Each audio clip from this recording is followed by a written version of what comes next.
Mr. Chairman, sir, labor is normally divided into two large categories. One is called organized and the other is called unorganized. But I do think that there are two other categories, but one is not sure whether they would fall under either of these two.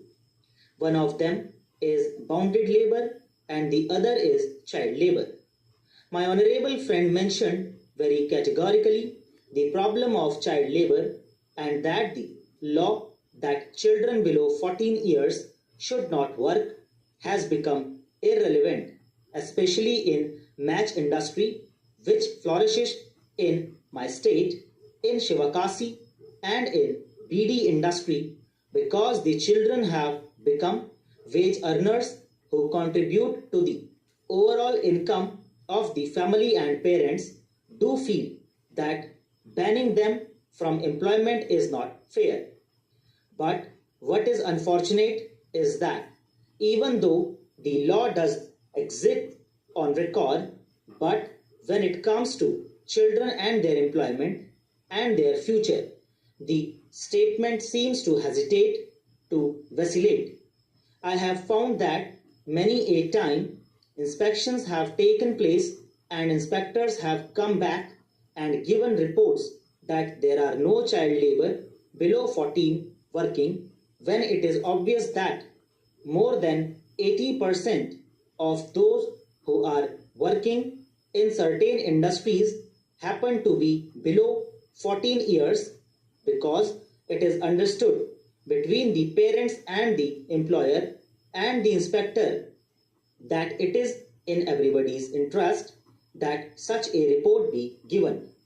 It has almost become irrelevant from the point of view of the child.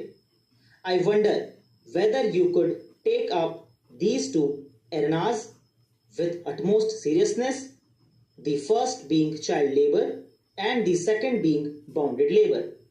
I have noticed from your report the figure that you have presented that only 3,000 bounded labor have been rehabilitated. Have we really done substantial amount of work in respect of bounded labor?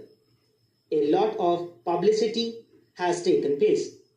The Doordarshan has been used very effectively, but when it really comes down to grassroots results, one is shaken to see the figures being almost insignificant.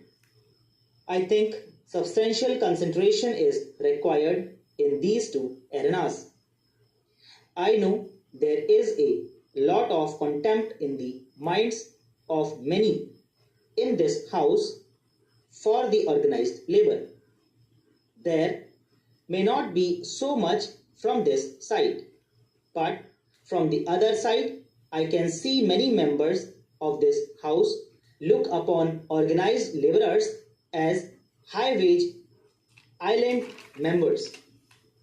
In other words, many of them think that all our organized laborers are in high-wage islands.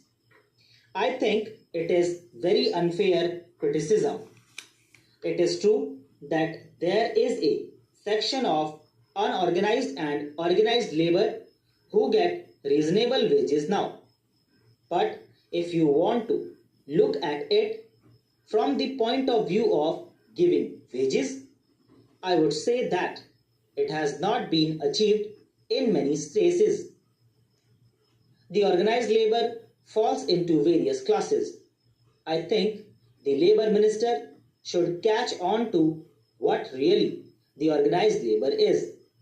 You have organized labor in large-scale industries and medium-scale industries. You have organized labor in service sector and governmental sector, and you have organized labor in small-scale industries also. Unfortunately, they are one of the most exploited among the organized labor.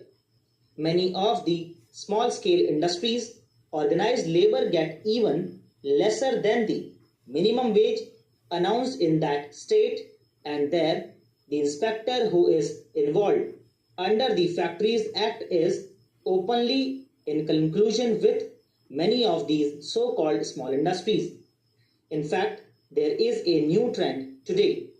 The trend is, why do you put up a major industry of large investment in one area, and why not split up the industry into 5 or 6 departments?